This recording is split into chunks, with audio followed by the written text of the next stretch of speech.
and Perkins V for secondary is our definition of a concentrator. So in Perkins IV, a concentrator was a student who's taken 3 courses in a cluster. No matter if they went together or what, if they were 3 in the ag cluster, you were a concentrator. So in Perkins V, we've kind of streamlined that. So our new definition of a concentrator is a student who has taken at least 2 courses in an approved program of study.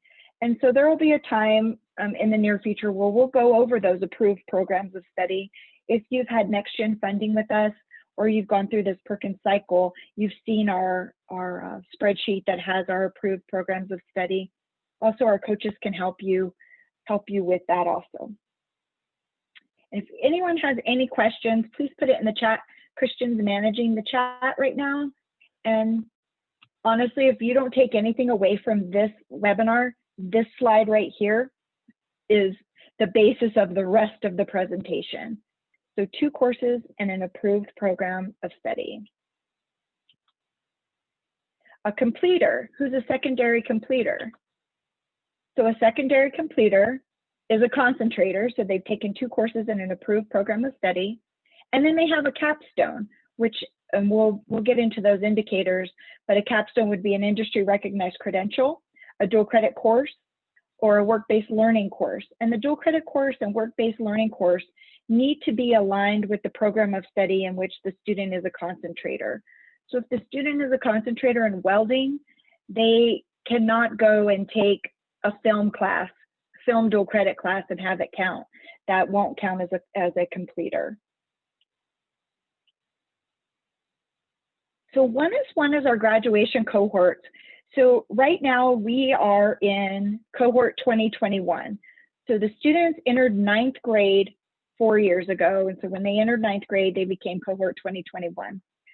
So this numerator is the number of concentrators who graduated with their original cohort. So they started all in 9th grade with this cohort 2021, and they're going to graduate in 2021. And then the denominator would be the number of concentrators who were in the original cohort, including the ones that did not graduate.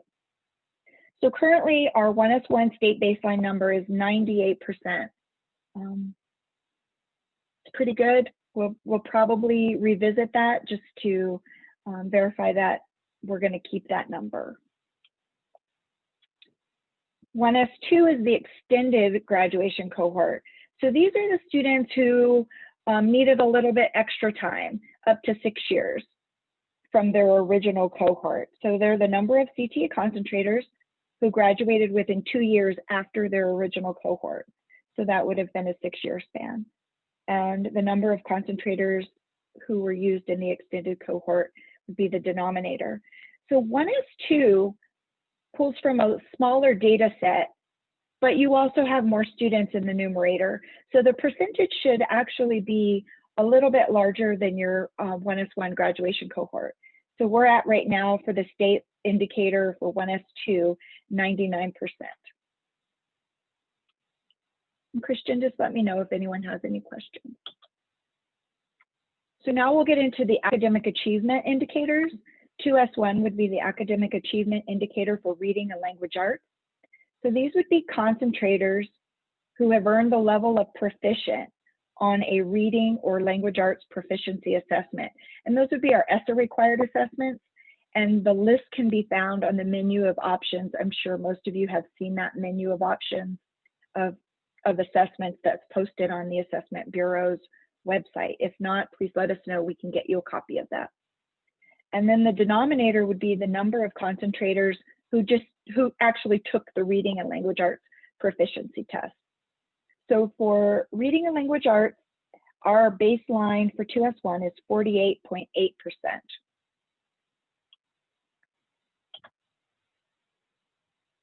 (2S2) would be academic achievement in mathematics. These would be the number of concentrators who have tested at a level of proficient on the math proficiency assessment, the ESSA required assessment.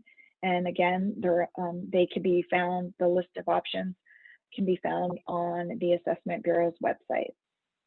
The denominator would be the number of concentrators who took the math proficiency assessment.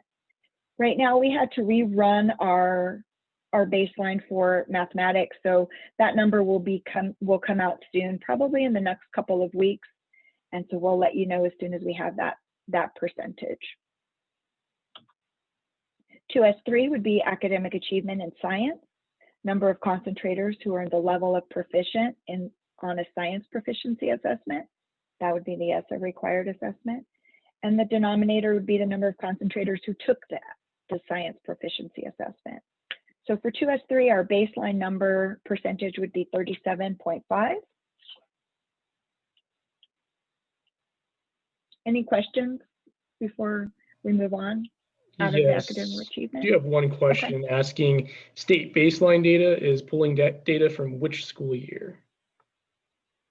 Our baseline data is pulled from school year 18-19.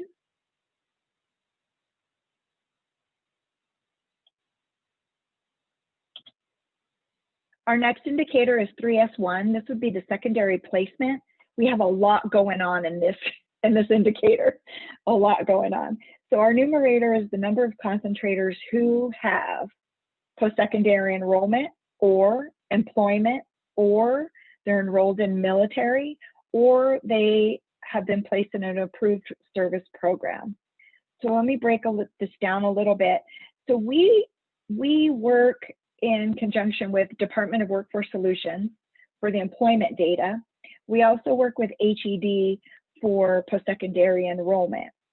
So in the numerator, we're getting that data directly from those partners.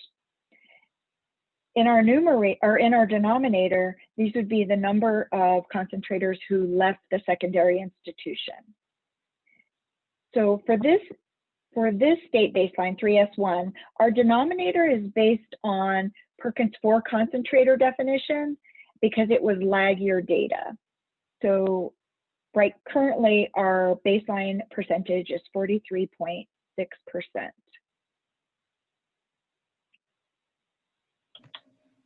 Ray also has a question, Joanne. Okay, go ahead. Interrupt.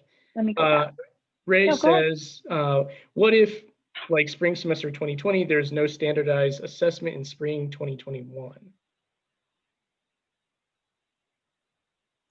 So for the academic achievement, if there is no assessment, the data will be null. There won't be, the student wouldn't have taken it. And hopefully we'll get back to the normal testing cycle and they'll be able to do it before they graduate. So the indicator is sort of an if ever indicator. As long as the student tests proficient at some point, then they are included in the numerator, and as long as they have attempted the test, they're included in the denominator. So for spring of 20, where there was not testing in a lot of cases, those students wouldn't show up in the numerator or the denominator until they've had an opportunity to take the test. But with the menu of options that are available to students, most likely there will be some tests that they've taken, whether it be the SAT, ACT, something like that. Thank you for the question.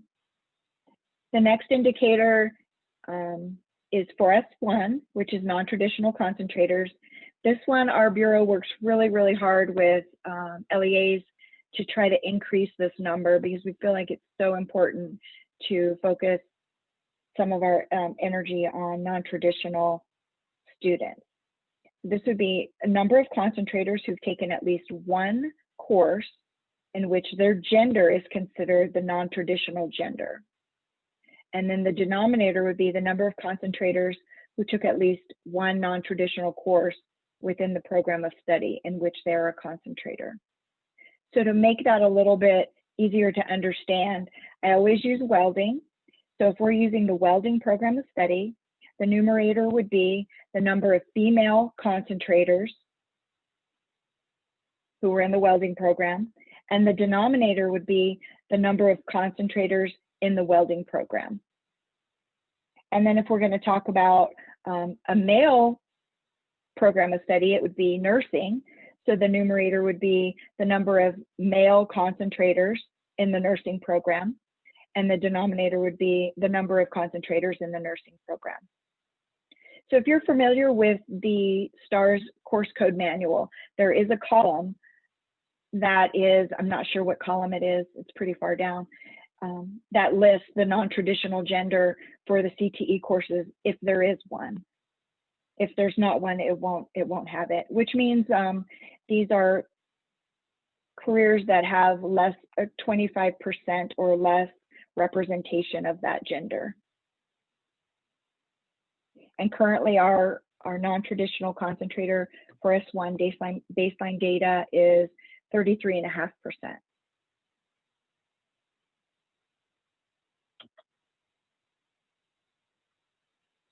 So we have some program quality indicators that we're super excited to be able to track. Okay, maybe it's just me. I'm super excited that we're able to track. So 5S1 is what we're calling the CTE credential. So the numerator would be the number of concentrators who graduated and have earned a CTE industry recognized credential. And the denominator would be the number of CTE concentrators who graduated. Currently, 5S1 shows 17% of graduating CTE concentrators have an industry recognized credential. So we've talked a lot about this in our bureau, and we just feel like it's a reporting issue. You know, teachers are busy, coaches are busy, everybody's busy, and there's just a breakdown in the system where not all of the credentials are being reported in STARS. And that's where we're going to pull it from. The template is called CTE Student Industry Credentials Template, and it has the list of all the credentials that we use as a recognized credential. If you have any questions about that, you can contact someone on our team and we'd be more than happy to help you. Joanne, we do have another question I did miss from a couple of minutes ago. Okay. From Milo. Question is, do we have to designate students as a concentrator in our SIS, or is this data automatically pulled by the course code submitted in the count days that are related to the approved career cluster? Right. Thank you for the question, Milo. So we will, we have it set up in our business rules with ITD that it will automatically pull concentrators. You won't have to designate concentrators at all. It's all done internally. A lot of this reporting that we're going over is done internally. There are some things that we will need help from the LEAs within their SIS system, but this will be an internal thing that we'll be able to pull. And you'll be able to view it too, because you can pull the STARS report. Okay. 5S2 is our program quality dual credit indicator. So this would be the number of CTE concentrators who've graduated and were enrolled in their years, sometime within their year, in a dual credit course in a program of study, in which they were a concentrator. So the denominator would be the number of concentrators who graduated in the reporting year. We oversee dual credit in our bureau, and again, in our discussions with the team, we feel like this is a really low percentage for dual credit students, CTE dual credit students, because we know kids are taking dual credit courses in CTE all over the state. We think that it's just a STARS coding, course coding issue and a reporting issue that we are going to work really hard with everybody to try to get a handle on it so our indicator and our data can be more accurate. So currently we're just at 33% of CTE concentrators were enrolled in a dual credit course in which they were a concentrator in, which seems very, very low.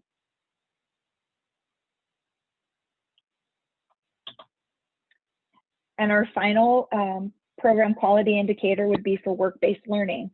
So this would be the number of concentrators who graduated and completed a course identified as work-based learning in the numerator. And then the denominator would be the number of concentrators who graduated in the reporting year. Again, we feel like this is a course coding issue because if you look at our state baseline, we have 403 students who have taken and completed a course in work-based learning.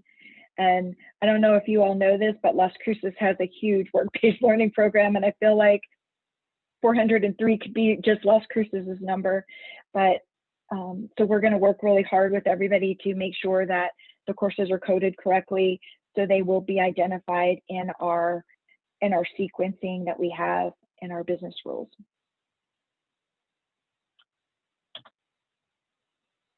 And then 5S4 is just the total of the 3 previous indicators. This would be the number of unique concentrators who've graduated and have demonstrated one of the program indicators, either industry credential, dual credit, or work-based learning within their program of study. And then the denominator would be the number of concentrators who graduated in that reporting year. So this is a summary indicator. So we're at 48%, almost 49% of our students have one of the 3 indicators. And then finally, this one I feel like is such an important indicator. 6S1 is our completer indicator. And this is going to tell the state, us as CCRB, and also all the LEAs, if we really have quality CTE programs within our state. So these would be the students who have reached completer status. So they're a concentrator, 2 courses in a program of study and an approved program of study, and then also a capstone, which are the work-based learning, dual credit, or industry recognized credential. And then that denominator is over the students who are enrolled at the school during the reporting year. So if you look at our 6S1 data, our baseline data, we have 555 students in the entire state who have reached completer status. That's 0.5% of the entire students enrolled at the secondary level.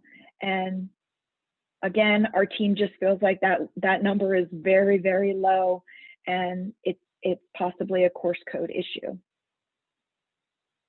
Once we get a handle on the course codes, and we've talked about it. So first of all, we're doing this at a great time. So you're getting ready to set up your course catalog. We can sit down with your team and go over the programs of study that are approved. So then you know that your students are enrolled in those correct course codes. Also, we don't feel like the capstones are being coded correctly. We can help you with that. And then the third reason that we've come up with is we don't feel like the academic counselors are being made aware of these programs of study course sequences. How can they ensure proper CTE advisement when they're not even sure of what's going on in CTE? So there might be a communication or system breakdown at the LEA level. And again, we have a counselor initiative. Barb Armijo is the head of that. And we'd be more than happy to sit down with your counselors and your team to kind of get everybody on the same page if you need us to. The reportable student subgroups, race and gender, of course, and then we have our special populations. We have individuals with disabilities, individuals from economically disadvantaged families. These would be the low-income youth, your Title I, I think it is, Title I students. Individuals preparing for non-traditional fields. Those would be your female welders or your male nurses. Single parents, including single pregnant women. Out of work individuals, we don't use this at the secondary level. This is a post-secondary subgroup. English learners. This used to be referred to as limited English proficiency, now as English learners. Homeless individuals. Youth who are in or have aged out of the foster care system. Foster care students or foster care youths is a new category in Perkins V. It used to be included in the economically disadvantaged families, but when the reauthorization for Perkins V happened, they made it its own subgroup. And then we also have youth with a parent who is a member of the armed forces and is on active duty. And this is a new Perkins V subgroup. There used to be a Perkins IV subgroup called migrant that was eliminated with the reauthorization of Perkins V. So STARS reports, I hope everybody can see this pretty well. These are the STARS reports that you'll be dealing with as Perkins directors. So the first report, first of all, let me tell you where you can find these. So it's under District and Location Reports, CCR Reports, Perkins Reports, and then Perkins V. And of course, we will send this information out to you. Don't worry about having to write it down. The first report that we'll be using is called CAR Indicator Demographic Summary Report. This lists all of the subgroups that we talked about in the last slide and all of the new Perkins V performance indicators for each district. So you'll be able to tell how you're doing with each subgroup across the indicators. The second report is called Perkins Concentrator Count by Cluster.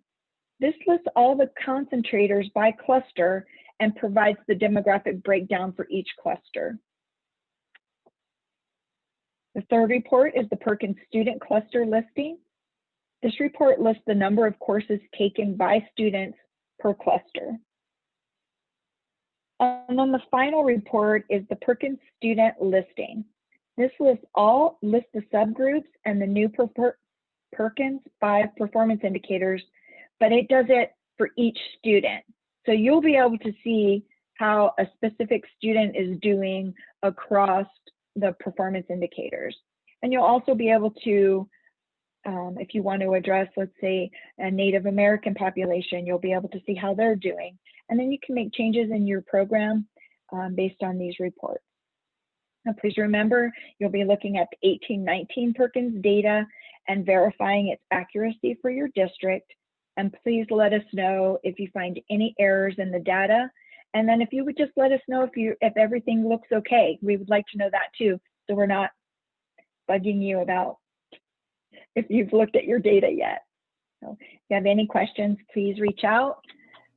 Here's my contact information, and everybody knows their regional coach. You can also reach out to them. Thank you.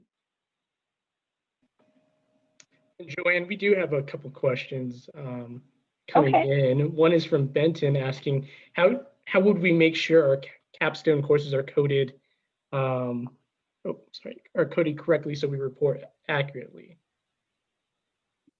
So Benton, in the course code manual, I'm going to take the first cluster because it's ag and that's what I know. I know those course codes off my head.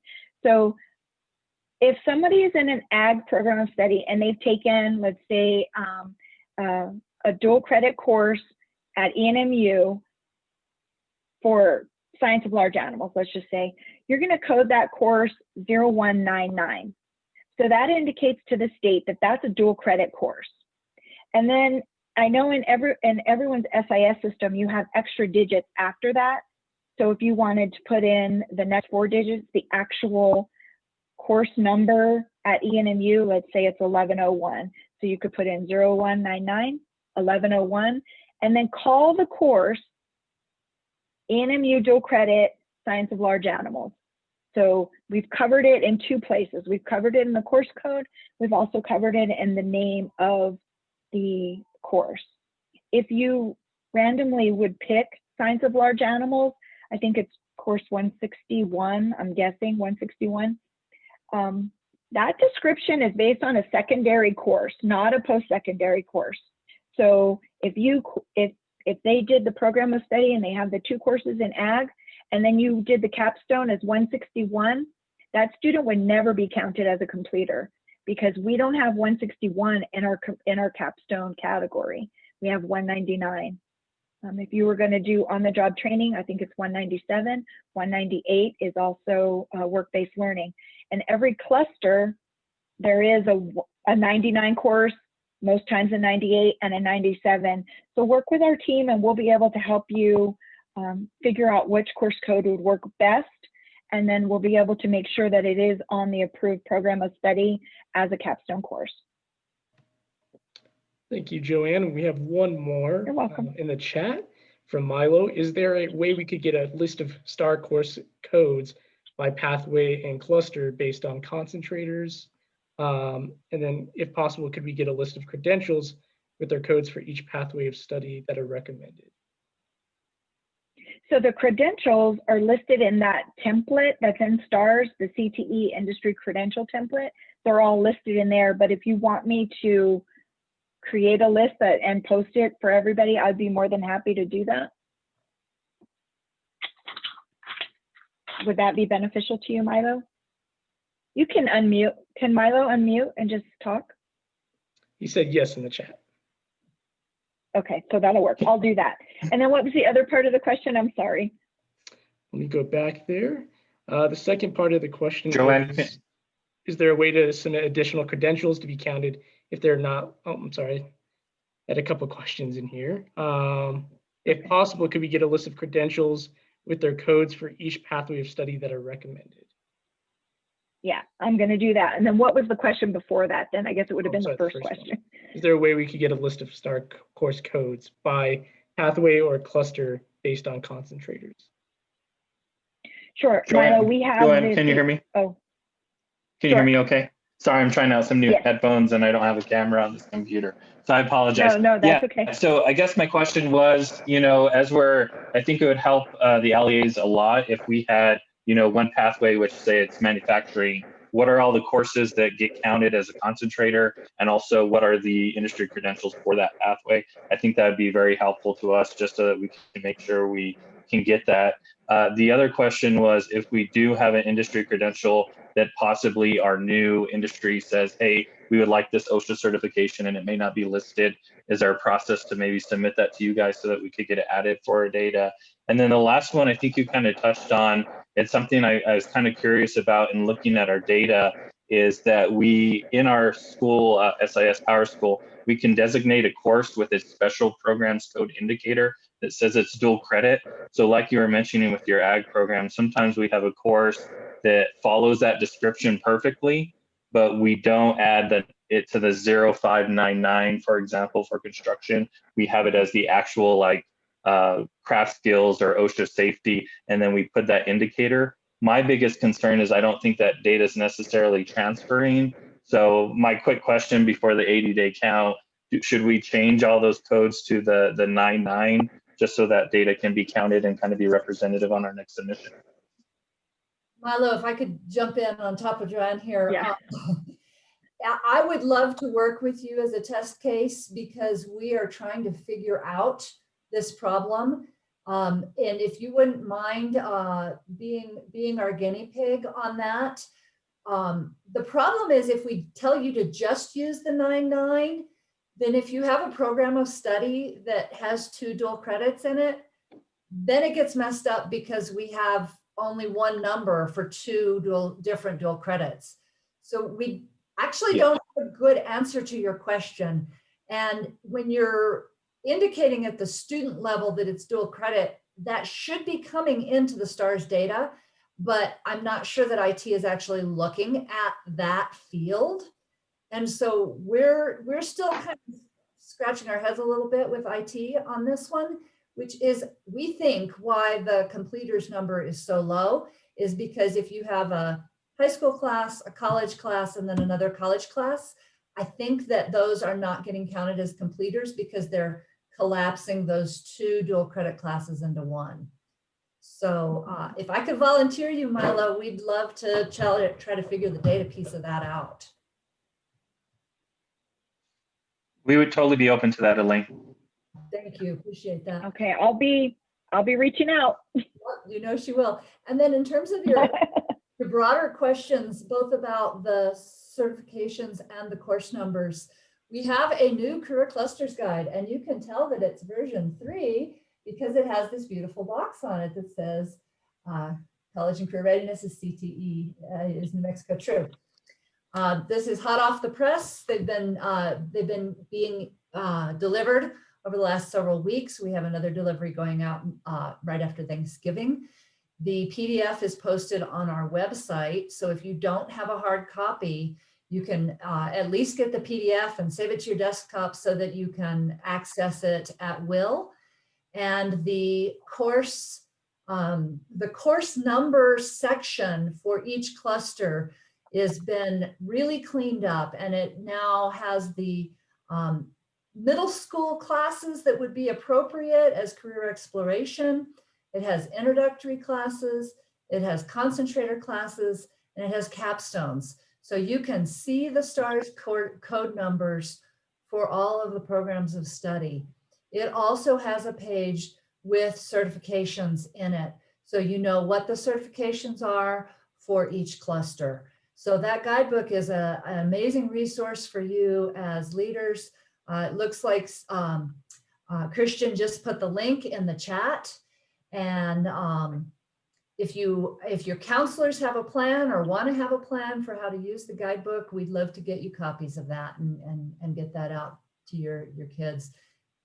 Carrie asks about middle school. Middle school is not part of a program of study concentrator sequence, but the Perkins does allow for support of middle school. So you can use it for middle school teacher prep, and you can also use it to set up your classrooms. So it's not part of your program of study in terms of who a CTE concentrator is, but it can be part of your program and study in terms of how you use your funding.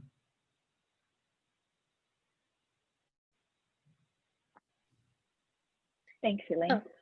And I'm sorry, Elaine and Joanna, I'm going to jump in real quick to answer. Carrie had posted a statement more than a question that counselors are right now overwhelmed with the social emotional aspects of their job, and suicide instances are up. We understand that. The feedback we've had, we have a counselor community now. We have monthly counselor meetings as well as a monthly newsletter. We've had 100 counselors statewide on some of our meetings. And what they tell us is they would appreciate any information we could give them on what they call three pillars that they really concentrate on their jobs: the academic pillar, the career counseling, and then social emotional. So we try to give them as much support as we can in all aspects. We're not asking counselors to take on anything new or to, you know, for this to be a burden on them. But we do, you know, we're here to support them to understand that really they are the key element to career concentrators and to participants, to concentrators, to keeping students engaged. We've all seen the data. If you're a CTE student, you have a greater chance of graduating. You come out with skills that are worldly skills, employability skills. So we're just here to give them support with the career cluster guide, with the counselor community, where they can participate in case studies and anything they need. It's not that we want to be a burden on, and we know right now the priority is on keeping these kids socially, emotionally, you know, well. That wellness is a key. So I just wanted to address that. So thank you. Thank you, Barb. Mm-hmm.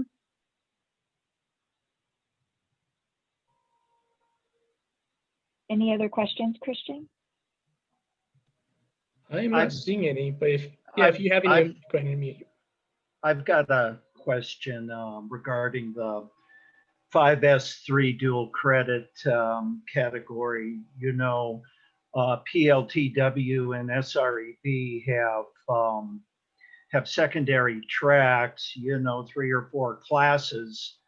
But to get a dual credit capstone type class, you've got to take 2 or 3 separate college level classes. And I don't know, before you can even take, for example, say health informatics by SREB.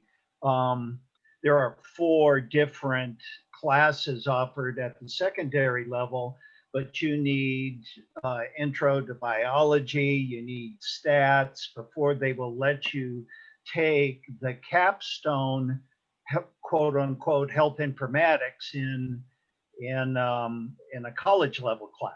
So I can't see how some of these kids are going to be able to take intro to biology and some of these other prerequisite dual credit classes while they're still in high school, you know?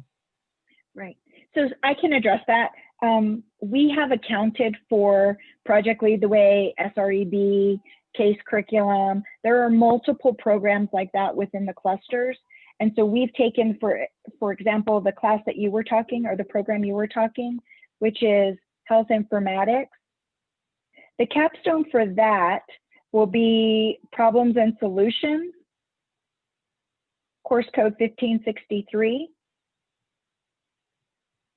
or the 97, 98, or 99 class. So if there wasn't a dual credit for them to do within that SREB program, they could take that course code 1563, Problems and Solutions, which I think SREB has designated their capstone course. And also in Project Lead the Way, they do have a specific capstone course, and we've accounted for that. I mean, our team has spent, seems like 9 months or 10 months going through this to come up with an approved program of study. And we've tried to account for every situation. We've had people test it for us in the field. So we think we have covered everything pretty well, but if we've missed something, please let us know, and we'll make those adjustments. So is like 1563, is that a secondary that can be offered in a high school? Does the instructor need to have dual credit sponsorship? No. No. Okay. It's a secondary, it's actually the capstone course with Health Informatics. So you'd have to check credentialing. I don't know credentialing, but it's not a dual credit course. And in that option, when we're talking capstone, it doesn't necessarily have to be a dual credit. In those programs like SREB and Project Lead the Way and CASE, they have a designated capstone course. So we have included that in our capstone offerings. And they will be counted as a completer if they do 2 in the program and then the capstone. Thank you. You're very welcome. Joanne, I just have another quick question. If we have other programs that aren't necessarily Perkins funded, but follow the same sequence, we'll still get credit for those. For example, if we have someone in another pathway from last year that's not funded, all of that data will still generate for us. Yes. Okay. Because it's not really about funded with us anymore, it's about CTE. So we are CTE in everything CTE, not just funded.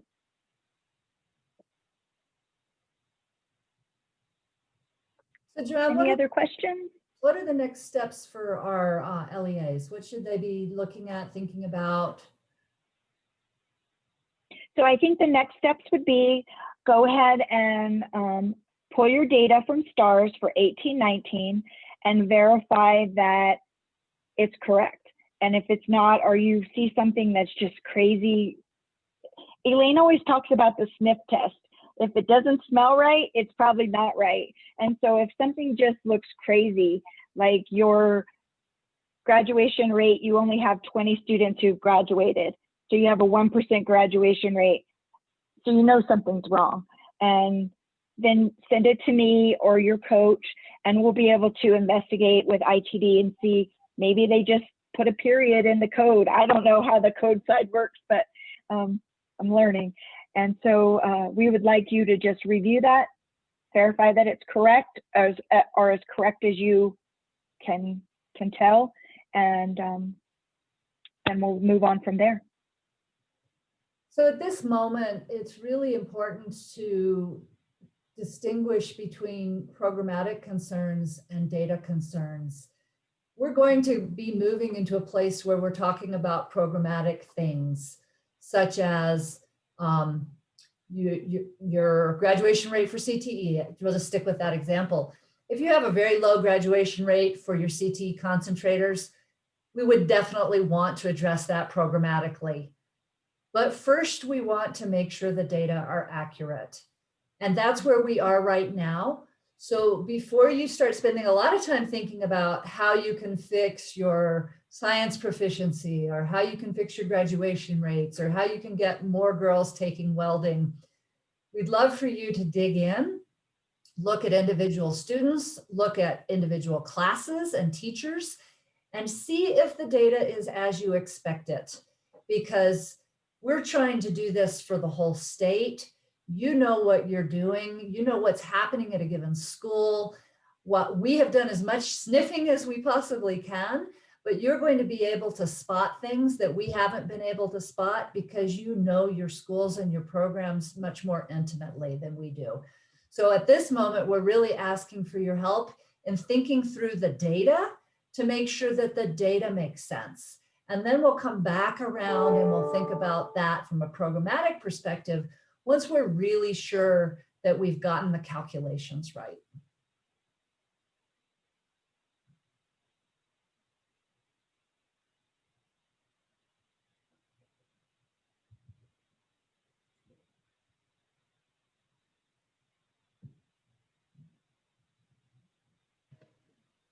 Any other questions?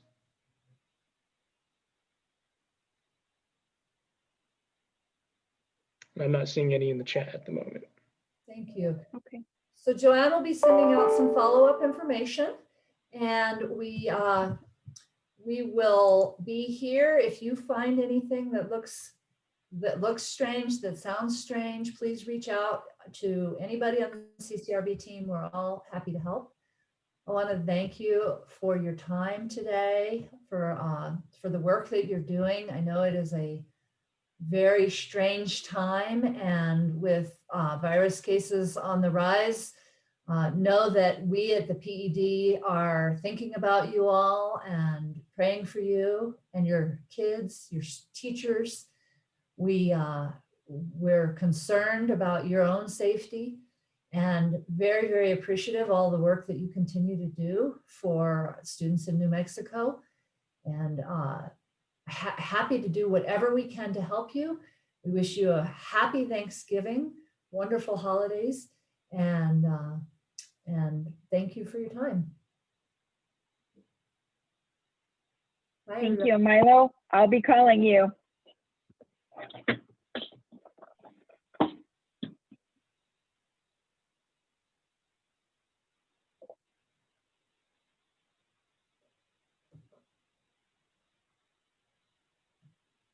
Manny, are you asking a question? Because I see you talking, but I can't hear you.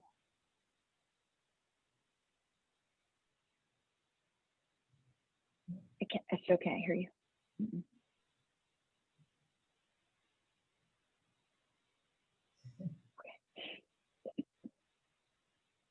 Isn't that funny that we all knew what she was saying, even though we couldn't hear what she was saying? Sign language on Zoom has become very common.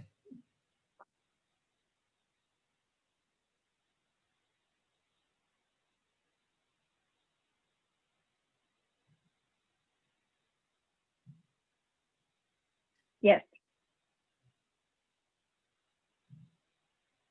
Yes, you should have access to run the STARS report. If you don't have access, personally, that's kind of a district decision, I think. But your district coordinator should be able to help you with it. If not, let me know, Manny, and we'll figure something out. Happy Thanksgiving.